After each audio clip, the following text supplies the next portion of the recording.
Hi,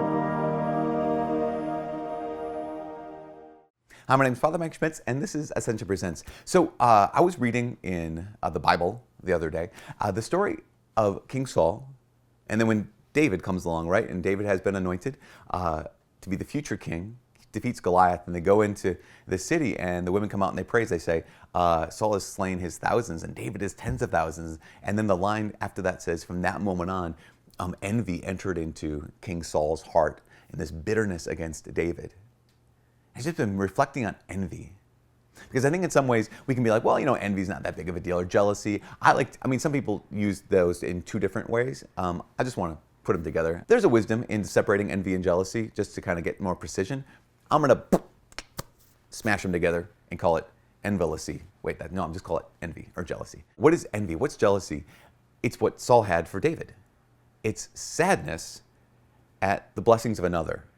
Right? The way to say it, you can say, I'm sad because you're happy. Or on the flip side, it's, I'm happy because you're sad.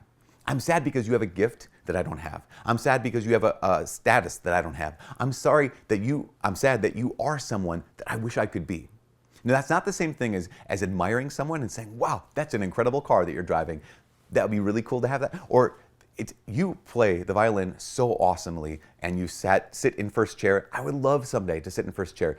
I'm not sad at your blessings. I'm not sad at your skill. I'm not sad at your excellence. I'm inspired by it. That's a whole different thing. But envy at its heart is this sadness. We have to realize that this isn't like just kind of a silly sin. It actually is silly. It's a silly sin. Why? Because virtually every other sin gives us at least some moment of pleasure. It gives us even some fleeting moment of happiness, right? Think of any other sin that you or I choose to do on a regular basis. We do it because, at least for a moment, it makes us feel good. Envy is so weird because not even for a moment does it make us feel good. And yet some people can be so consumed by envy that they let that thing drive and guide their entire lives. It's just remarkable. That's one of the reasons why I think Dante, I read this a little bit ago, in the Inferno, those who were in hell for the sin of envy, they had to suffer, in his very poetic way he was describing this, they had to suffer an eternity by having their eyelids sewn shut with threads of metal wire. And why? Well, because that's kind of what the envious person, it's how they live now. Is I don't see my own blessings. I'm blind to my own blessings, and I'm constantly looking for the blessings of others. And to realize that the heart of this are two things at least. One is an attitude of scarcity. An attitude that is like numbed to the fact that I have an abundance of blessings in my own life. You have an abundance of blessings in your own life. That's why Dante would say their eyelids are sewn shut, because they can't see the abundant blessings in their own life. They see scarcity where there's actually abundance. And they're constantly looking and comparing themselves to others. One of the remedies for that would be obviously gratitude. So if you find yourself being an envious person, I would say take a moment and stop and actually count your blessings. If King Solomon would have done that, my thousands. David his tens of thousands. But that doesn't take away from my thousands, and that's the second thing. In fact, the Catholic Encyclopedia has a definition of envy that I think is really, really enlightening. Envy is sorrow which one entertains at another's well-being, we said that already, because of a view that one's own excellence is in consequence lessened. Basically, the idea that because you are blessed, because someone else has something, that means that I have to have less. And this is the crazy thing, that King Saul, he was anointed by God. He was chosen by God. Yes, at this point, he was, kind of on his way out as far as kings are concerned, but he was going to live out his kingship until the end of his life. As David even says, essentially, that I'm not going to strike down the Lord's anointed.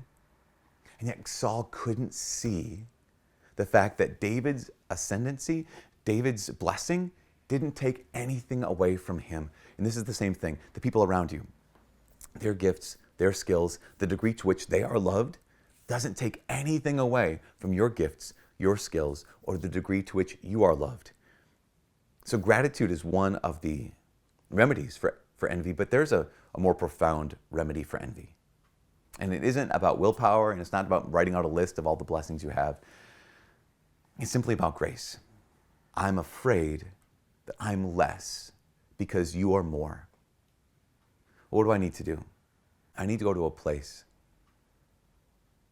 where I can be reminded of my goodness. You need to go to a place where you can be reminded of your goodness.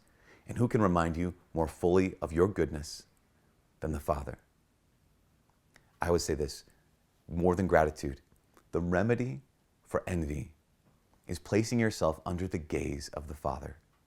Place yourself in the presence of God the Father and let him look upon you. And that gaze that raises you up, the gaze that says, I claim you as my son. I claim you as my daughter.